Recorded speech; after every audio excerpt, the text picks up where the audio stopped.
Estão me ouvindo? Tranquilo agora? Sim, né? Então, bora para a aula. Hoje, então, a gente vai falar sobre taxonomia e sistemática. O que é essa palavra complicada? Veremos. Basicamente, a gente vai falar sobre a classificação de seres vivos. Vocês já viram aí que a gente fala, que eu falei, né? Ah, tem as bactérias. Bactéria não é um animal. Bactéria é uma bactéria. Protozoário não é um animal, nem é uma planta, é um protozoário. Fungo não é um animal, mas também não é uma planta, é um fungo. Então existem essas divisões, assim, dentro da ciência, né? Uma divisão que o homem inventou, o ser humano inventou, né? Não é uma divisão, nasceu assim. A gente que inventou essas divisões para poder ficar mais fácil de estudar. E a gente vai ver os motivos de por que que essas divisões existem entre os seres vivos aí. E eu estou com pouca bateria, peraí.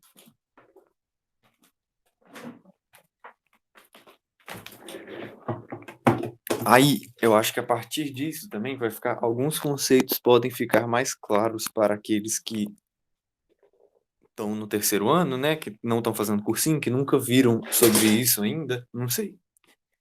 Então, tá, próximo. Se a gente vai falar de divisão, de sistematização, de classificação de seres vivos, a gente tem que falar de Linneu. Linneu é esse homem bonito aí, que vocês estão vendo. Vocês estão vendo? Vocês estão vendo? Que ele é conhecido como o pai da taxonomia moderna. A maioria das divisões que a gente tem hoje, das classificações de seres vivos que a gente tem hoje, foi propostos por ele. E aí foram feitas algumas alterações com o tempo, umas aprimorações, mas, tipo assim, ele que trouxe a proposta dessa classificação que a gente tem hoje, embora a que a gente tem hoje ela é mais aprimorada, acrescentaram-se algumas coisas, tiraram-se outras e tudo mais. Então, Carvon Linné, não sei se é assim que fala o nome dele, também conhecido como Linneu, é o pai da taxonomia moderna. Sempre que vocês verem o nome desse cara, e cai, tá? Cobra não é só uma curiosidade, ele cobra ele mesmo. Mas sempre que vocês verem o nome dele, Linneu, vocês podem saber que a questão é sobre taxonomia, sobre classificação e sistematização dos seres vivos. Não vou me adiantar muito mais nisso também, não. Então, por que classificar os seres vivos? Qual que é o motivo de fazer esse tipo de classificação? Igual eu falei, é, é importante, para a gente identificar os animais, né? Identificar os animais, as plantas e tudo, separar eles, ficar mais fácil de identificar cada tipo de ser vivo. E também eu coloquei essa imagem aí para a gente ver esse segundo ponto, que é a compreensão dos processos evolutivos. Vocês vão ver, isso aqui são vários animais diferentes, e vocês vão ver que todos eles têm uma semelhança ali no crânio, né? Tipo assim, vão acontecendo modificações, mas todos eles têm uma semelhança, até chegar na gente aqui, que é bem diferente do primeiro, né? Não sei qual que é o primeiro. Mas vai sendo progressivo. Então a gente consegue ver a partir dessa organização, a partir dessa separação deles, os processos evolutivos, as diferenças que tem cada um. Ó, o ser humano tem o crânio, a partir onde fica o, o cérebro, né? Muito maior do que uma cobra ou qualquer outro animal aqui, bem maior. E tem uma mandíbula bem menor do que os outros. Aqui vocês vão ver que os outros, a maioria dos outros tem muitos dentes, dentes grandes, e o ser humano não tem. Tem uma mandíbula menor. Por quê? Né? Se a gente for ver do ponto de vista evolutivo, o ser humano sabe cozinhar alimento.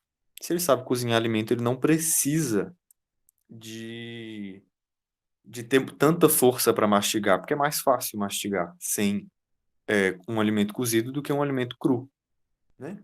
Então, um animal carnívoro, ele precisa de ter muito mais força na mandíbula, muito mais força nos dentes para poder mastigar uma carne crua do que a gente que consegue cozinhar os alimentos. Então, isso é uma característica evolutiva. E quando a gente separa os animais em espécies, quando a gente separa ele em grupos, em reinos, a gente consegue ver essa diferença entre cada um e a gente consegue perceber esses traços de evolução mesmo, né? Enfim. Além disso, mesma coisa da evolução, igual o que eu fiz aqui agora, eu comparei espécies diferentes, o crânio de espécies diferentes. Então, quando a gente classifica, quando a gente separa o- os animais, mas não só os animais, estou falando animais porque é o exemplo, mas plantas também a gente faz isso e a gente vai ver, mas mais para o final do ano. Plantas, bactérias também, até protozoários, fungos, tudo, a gente consegue comparar eles e poder ver o que que eles têm de semelhante, o que que eles têm de diferente, o que que é uma característica evolutiva de um, o que que esse aqui tem de melhor, né, entre aspas, porque uma característica evolutiva é o que propicia uma vida melhor, né? Vocês entenderam? A gente consegue ver também semelhanças e diferenças, já falei isso, na verdade, e facilita o estudo. Facilita o estudo porque se você tem os animais divididos, organizadinhos, bem bonitinhos, cada um no seu reino, no seu grupo, no seu filo, na sua classe, tudo, se você tem isso organizadinho, você consegue estudar melhor os seres vivos, você consegue estudar melhor as plantas, você consegue estudar melhor os, os animais, os fungos e tudo.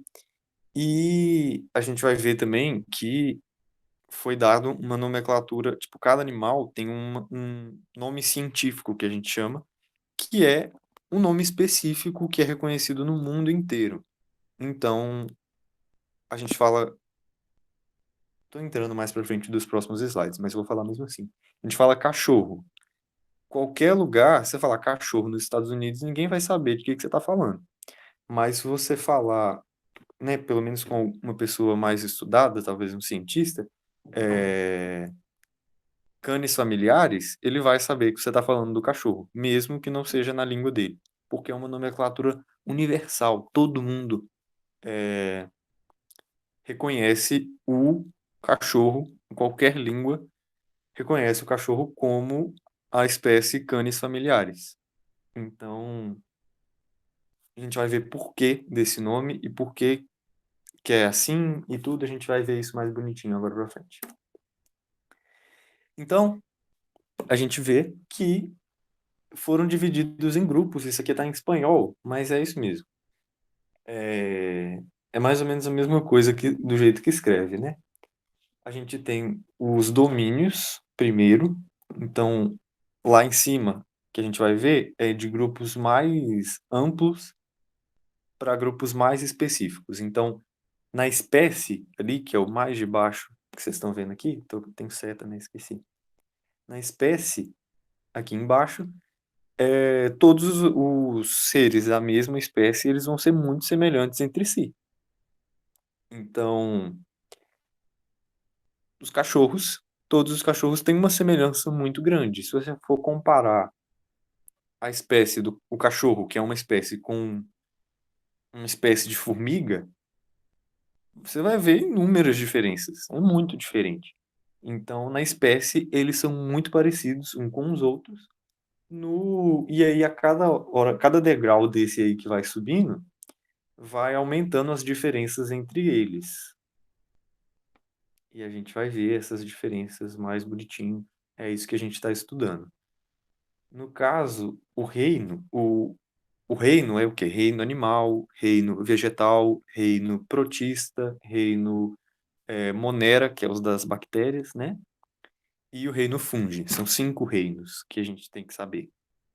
É por isso que eu falo que um fungo não é um animal, o fungo é um fungo, porque ele pertence ao reino fungi, não pertence ao reino animal. Entendeu? É essa divisão que foi feita.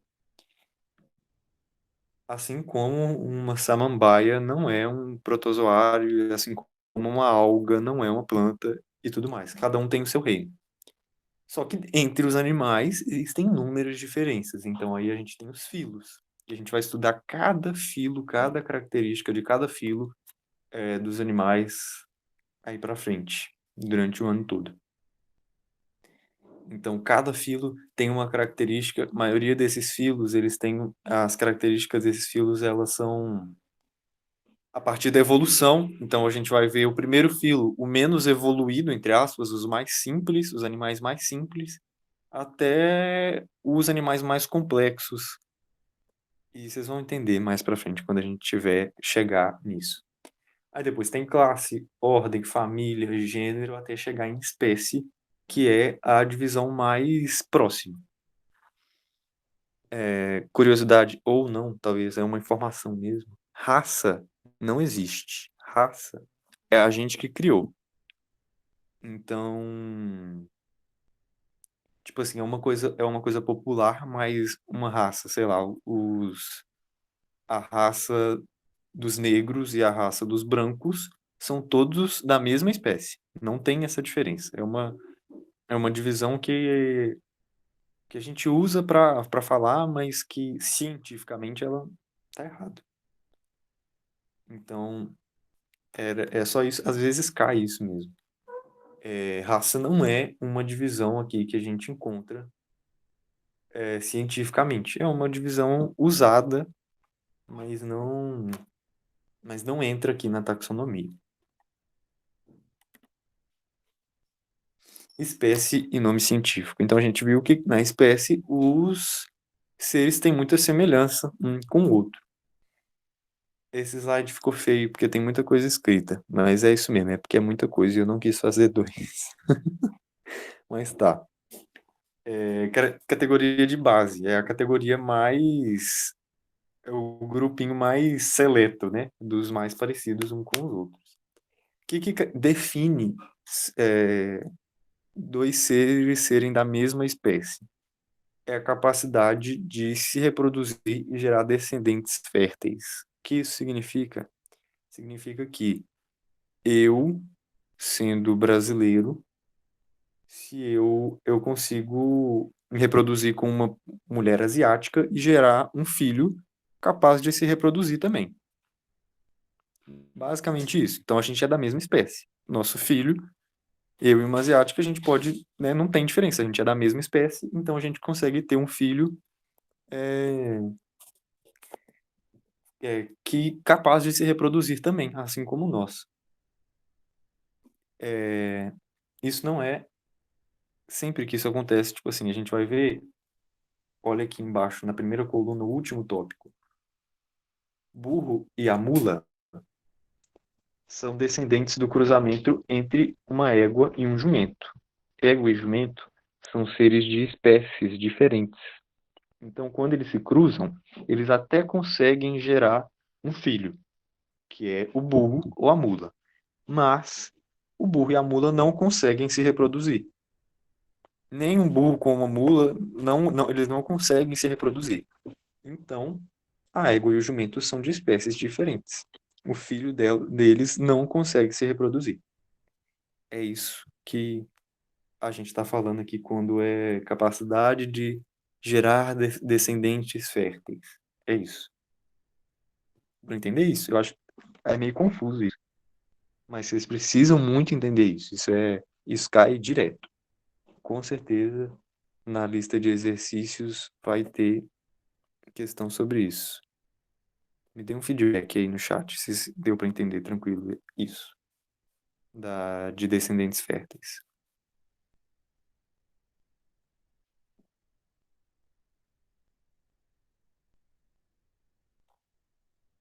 Só Eduardo que entendeu? Eu explico de novo. Mas é porque vocês precisam entender, isso é uma das coisas que mais cobra. Tipo assim, quando vai falar de taxonomia, né? Isso é algo muito importante de vocês saberem. E às vezes, tipo assim, muita gente não tem nem noção disso. E Sabrina não entendeu. Tranquilo. Vou falar de novo, porque eu falei rápido mesmo. É,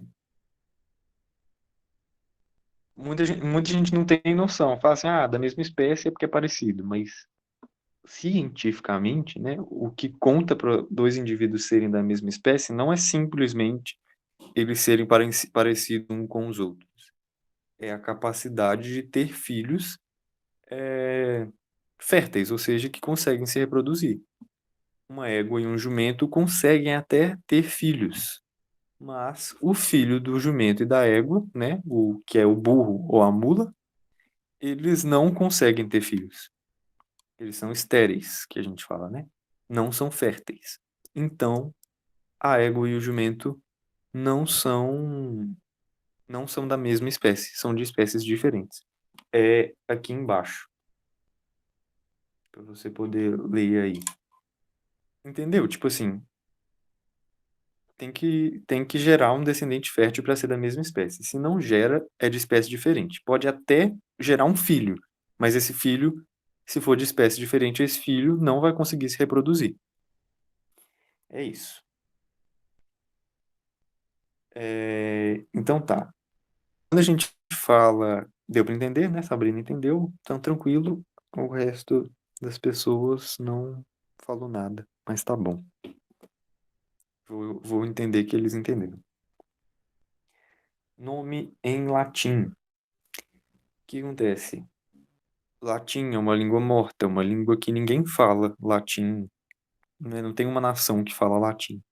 Então, é, Linneu, quando ele resolveu fazer isso, né? Dividir os seres vivos nesses grupos, ele resolveu usar o latim para descrever o nome das espécies. Por quê? Como não é uma língua utilizada, porque toda língua ela está sujeita a mudanças. Toda língua muda muito. Como o latim é uma língua que não é utilizada por nenhuma nação, né? Ela é usada só para fins de estudo mesmo, ou alguma coisa assim, ela não sofre alteração. Então, não tem risco de um dia o lobo ter o nome em latim, entendeu? Porque não é usado mais, então é aquilo ali, ponto. Em português ou inglês ou qualquer outra língua, essas coisas mudam. E mudam muito. As palavras mudam. Se você vai pegar a língua portuguesa, você vai ler um livro antigo em português, tem várias palavras que você não conhece. Por quê? Simplesmente a língua mudou. As pessoas pararam de usar aquela palavra, ou então a palavra se modificou, as pessoas começaram a falar aquilo de uma forma diferente. Enfim, latim não muda, porque não é uma língua usada por nenhuma nação. Então, um principal motivo aí para se escolher o latim. E também porque, como nenhuma nação fala latim, não estaria favorecendo nenhuma nação, né? Tipo assim, se usar inglês, sei lá, seria estaria favorecendo os estadunidenses e britânicos sei lá, todos os países que falam inglês. E não é esse o objetivo, né? É ser algo universal e que todo mundo possa reconhecer. Então, é escrito em latim por esse motivo. Deu para entender isso também, né? Isso é outra coisa que cai muito. Por que que o nome de espécie é escrito em latim? Aí vocês vão saber falar que é porque latim não é uma língua morta, pode falar assim mesmo, é uma língua morta, se for uma questão aberta, né? É uma língua morta e que não está sujeito a mudanças. Principalmente isso. Se não existe uma tradução daquela palavra para latim, né? Cachorro, cães, a tradução do latim seria canis. Não existe essa tradução. Então, aí faz o nome latinizado, que é. Geralmente as palavras em latim terminam assim, canis, familiares, entendeu? É isso que é o latinizado que fala. É fazer ficar parecido com o latim mesmo. É isso. Então, é algo de reconhecimento universal. Todos os lugares do mundo vão entender de qual ser vivo você está falando se você falar o nome científico dele.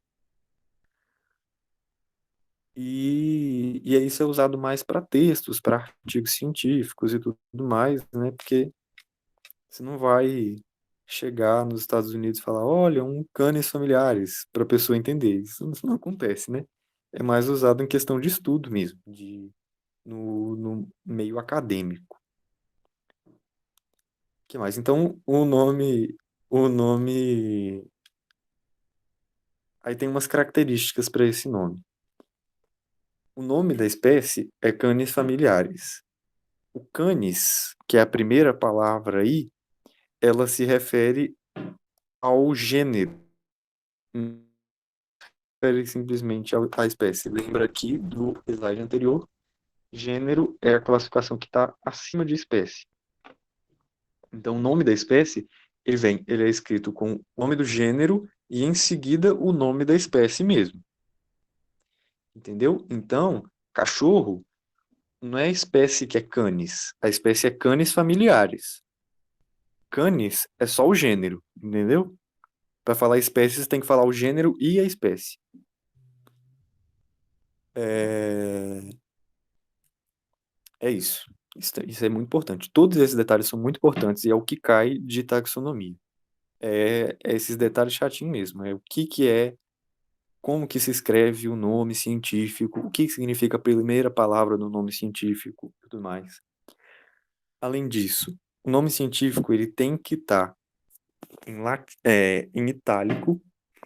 Sempre que você for escrever, vai ter que estar em itálico, igual esse caso aqui do Canis familiares e Canis lupus, ou sublinhado, que é o caso do Homo sapiens sapiens, que somos nós. Quando você for escrever, tipo assim, à mão, você tem que escrever sublinhado. Você não pode fazer itálico, porque itálico pode ser simplesmente só a letra que é mais tortinha. Então você vai fazer sublinhado. Itálico você vai fazer quando você está fazendo quando você está escrevendo no computador. Então, se você fazer uma prova aberta e você tiver que usar o nome científico de algum animal ou de algum ser vivo qualquer, você vai ter que sublinhar. Você não vai simplesmente fazer em itálico, tá bom? Então, para vocês saberem, eu coloquei aqui o exemplo do Canis familiaris e Canis lupus. Canis familiaris e Canis lupus, então eles pertencem ao mesmo gênero, Canis, né? Mas espécies diferentes. Canis familiares é o cachorro, nosso cachorro, cachorrinho. E não, pode ser um ou outro. Só que quando no computador pode ser só itálico ou pode ser só sublinhado. Mas quando você for escrever, você vai escrever sublinhado, porque não tem como se diferenciar direito um itálico só pela escrita. Então no computador você pode escrever só de um jeito ou do outro. Você pode escolher. Geralmente, você vai ver aí em artigos e tal, principalmente, é em itálico, no computador mesmo. O sublinhado é menos usado. Ele é mais usado, como eu falei, para textos redigidos à mão. Então, voltando aqui, porque eu me cortei para responder. Canis familiares e Canis lupus, então, são duas espécies diferentes. Os dois pertencem ao mesmo gênero, Canis, né? Só que o Canis familiares é o cachorro nosso, cachorro que a gente conhece, e o Canis lupus é o lobo. Então são espécies, né, um cachorro e um lobo, bem diferentes, mas pertencem ao mesmo gênero. É basicamente isso. Quem dá o nome para a espécie, não falei isso, não coloquei isso no slide, mas quem dá o nome para a espécie é quem descobriu. Então, quem descobriu uma espécie nova de mosquito. A pessoa que descobriu, ela pode dar o nome que ela quiser, mas aí vai ter que ser um nome latinizado e vai ter que adequar ela a algum gênero já existente, ou se nenhum gênero já existente for semelhante, né, puder encaixar ela, pode criar um outro gênero também, eu acho. Não tenho certeza disso que eu falei, mas tudo bem. Nessa última parte só, o resto tudo eu tenho. Só a questão de criar um novo gênero que eu não tenho certeza. É subgênero entre parênteses. Alguns animais, dentro de um gênero, às vezes podem haver subgêneros. Então, no nome científico, ele tem que estar lá. E ele vai estar entre parênteses depois do nome do gênero, só do gênero. Então, Aedes stegomyia aegypti é o mosquito da dengue que a gente conhece. O gênero é Aedes, o subgênero é Stegomyia e a espécie é a aegypti, né? É Aedes stegomyia aegypti. Entenderam, né? Tranquilo isso? E subespécie a gente vai colocar em minúsculo depois do nome da espécie normal. Então, Homo sapiens sapiens, que somos nós. Homo é a espécie, é o gênero, perdão. Homo é o gênero, a espécie é sapiens e a subespécie é sapiens também. É o mesmo nome, mas poderia não ser. Então, esse segundo sapiens aqui se refere à subespécie e não à espécie, entendeu, né? Se estiverem com dúvida, por favor, falem, porque são detalhes e que caem de verdade. Às vezes parece que, tá, é só pra... Mas cai. Tipo assim, eles perguntam diretamente. O que o segundo sapiens ali significa? Você vai ter que saber. Significa subespécie do animal, ou do ser vivo, né? O que o homo ali significa? O homo significa gênero. Você tem que saber isso. Você tem que saber identificar dentro de um nome científico o que cada palavra ali significa. Próximo. Então, domínios e reinos. Antes do domínio, volta aqui,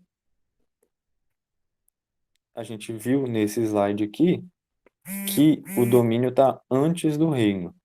Então, tem o reino animal, tem o reino protista, tem o reino fungi, tem o reino das plantas, mas antes disso tem os domínios. O que é o domínio? O domínio, ele se refere ao tipo de célula. Então, todos esses roxos aqui, eles se referem. Aqui está escrito sub-reino, super-reino, mas é a mesma coisa de domínio. Todos esses aqui em roxo, os fungos, as plantas, os animais, os protozoários, eles pertencem ao domínio Eukarya, que escreve desse jeito que está aqui, Eukarya, que se refere ao tipo de célula. As células são eucariontes. Lembra que a gente falou? Células desenvolvidas, que têm núcleo bem definido, organelas e tudo mais. Células eucariontes. Então, o domínio Eukarya se refere a todas as células todos os animais, todos os seres vivos que possuem células eucariontes. Mesmo que ser vivo tenha uma célula só, como acontece com vários protozoários, ou várias células, se refere ao tipo de célula, eucarionte.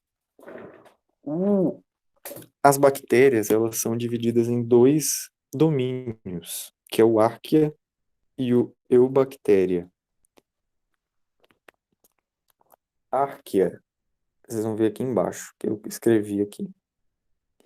Archaea, ele se refere a bactérias muito antigas, muito antigas. E elas geralmente são bem diferenciadas, algumas costumam ter uma resistência, sei lá, tipo assim, a temperaturas muito altas. A maioria das bactérias morrem a a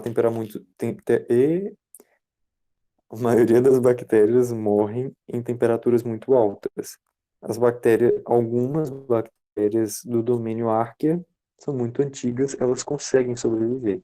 Basicamente isso, a gente não vai ver eles separados. E a maioria das bactérias pertencem ao domínio das eubactérias, que são as bactérias mais comuns que a gente conhece mesmo, que é as bactérias que a gente já estudou.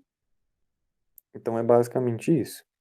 Reino Monera, que é o nome do reino das bactérias, ele, ele pertence a dois domínios diferentes, Archaea e Eubactéria. Os reinos Fungi, Plantae, Animalia e Protista, eles pertencem ao domínio Eukarya. Entenderam isso também, né? Se estiver anotando, cuidado para anotar direitinho e não se confundir. Se estiver confuso, fala que eu repito. E é isso aí. Então, agora, cada reino. Agora, dentro do reino, né? Que é uma divisão inferior ali ao domínio. A gente tem o reino dos protozoários. Aí, aqui tem do lado. Essa imagem é muito boa porque ela diferencia cada reino. Os protozoários, eles são geralmente unicelulares. Algumas algas são pluricelulares, né? Então ele pode ser unicelular ou pluricelular. Eucariotos, ou seja, tem núcleo bem definido, possuem organelas mais complexas e tudo mais, que a gente já viu, que vocês devem ter visto com a Carol. Podem ser heterótrofos ou autótrofos. Ou seja, eles podem adquirir alimento pelo ambiente ou eles podem adquirir alimento pela alimentação. Ficou confuso. O reino animalia são seres pluricelulares, ou seja, compostos de várias células, eucariotos, ou seja, mesma coisa, né? Células eucariontes, e heterótrofos, ou seja, eles precisam comer para conseguir nutrientes. Reino Plantae, eles são organismos pluricelulares, ou seja, possuem várias células, e essas células são eucariontes, ou seja, bem definido, núcleo bem definido, organelas complexas e tudo mais, mas eles produzem o próprio alimento, são autótrofas. Fotossíntese. Essas são as plantas. Reino fungi podem ser unicelulares ou pluricelulares, são eucariontes. Não vou explicar o que é eucarionte de novo, só se alguém pedir. E heterótrofos. Geralmente os fungos eles estão relacionados muito à decomposição de matéria orgânica, que significa quando uma planta morre, quando um animal morre, geralmente são os fungos que vão lá para fazer a decomposição desses animais. Eles se alimentam muitas vezes disso, desses animais mortos. E o reino Monera, que são das bactérias, são seres unicelulares, uma célula só, procariotos, ou seja, não tem organelas muito complexas, não tem núcleo bem definido. Autótrofos, ou seja, que se alimentam, né? Confundi. Autótrofos, ou seja, que fazem fotossíntese, ou seja, algumas bactérias fazem fotossíntese, principalmente as cianobactérias, e podem ser também heterótrofos, que é a maioria delas, das bactérias também. A maioria das bactérias são heterótrofas, ou seja, precisam se alimentar. Muitas vezes se alimentam de células vivas mesmo, ou de células mortas, que é a mesma coisa que os fungos ali fazem, decomposição. Então, é isso. Vou acelerar para a gente poder acabar. Aqui tem os filos, né? Então, volta aqui nessa tabela. Tem domínio, a gente já viu domínio, a gente já viu reino, e agora a gente vai ver os filos. Cada reino tem seus filos. Então, aqui a gente vê o reino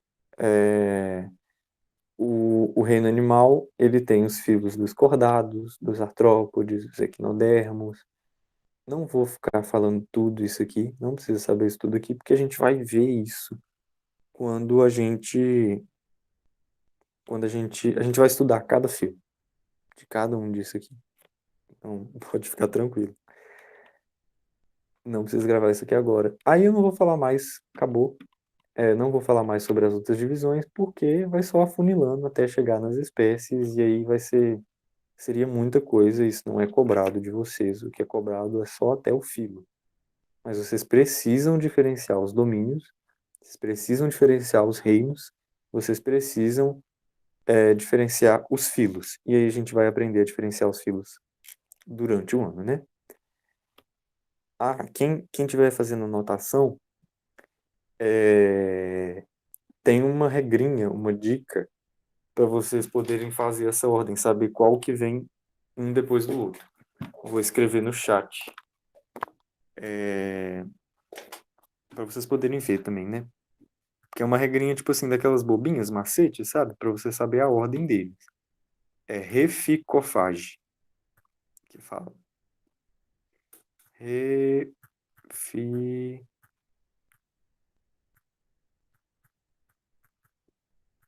Co... Epa.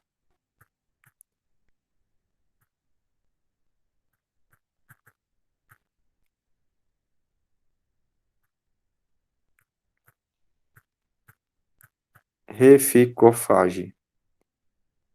Mandei aí no chat. Reficofage significa reino, filo, classe, ordem, família, gênero, espécie.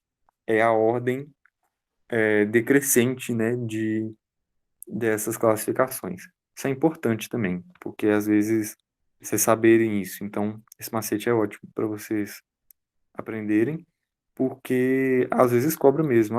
Tipo, qual que vem antes, classe ou ordem? Vocês vão saber por causa do Reficofage. Juro que já me ajudou muito a fazer prova. Pois é, Reficofage. Reino, filo, classe, ordem, família, gênero e espécie. Não tem domínio aí, mas vocês sabem que domínio é só gravar que domínio é diferente. Porque domínio também ele foi acrescentado depois. Lembra que a gente falou desse homem aqui? Ele não colocou domínio, ele não descreveu os domínios. Isso foi acrescentado depois. Então é isso. A aula é essa. Próxima aula a gente vai falar sobre fungos. Fungos é mais pequenininho, né? Tem só 3 filos. Depois a gente vai começar a falar sobre os animais e a gente vai gastar muito tempo nesse ano vendo os animais, porque olha o tanto de filo de animais que a gente tem. Depois a gente vai estudar todos eles, cada um, detalhe por detalhe, o que que é cada um, quais são as características de cada um, tudo bonitinho. E no final do ano a gente vai ver as plantas, mais pro final do ano. Aí a gente vai ver, não, a gente não vai ver todos os filos de plantas, a gente vai ver os principais e a gente vai aprender a relacionar a evolução de cada um desses filos, né? Tipo assim, o que que as briófitas têm o que que as gimnospermas têm de evolução em relação às briófitas? A gente vai ver isso também. É isso, basicamente. A aula foi essa. Vou postar exercícios, ainda não fiz, não postei esse slide aqui também ainda, mas vou postar. Parar de apresentar, interromper a gravação.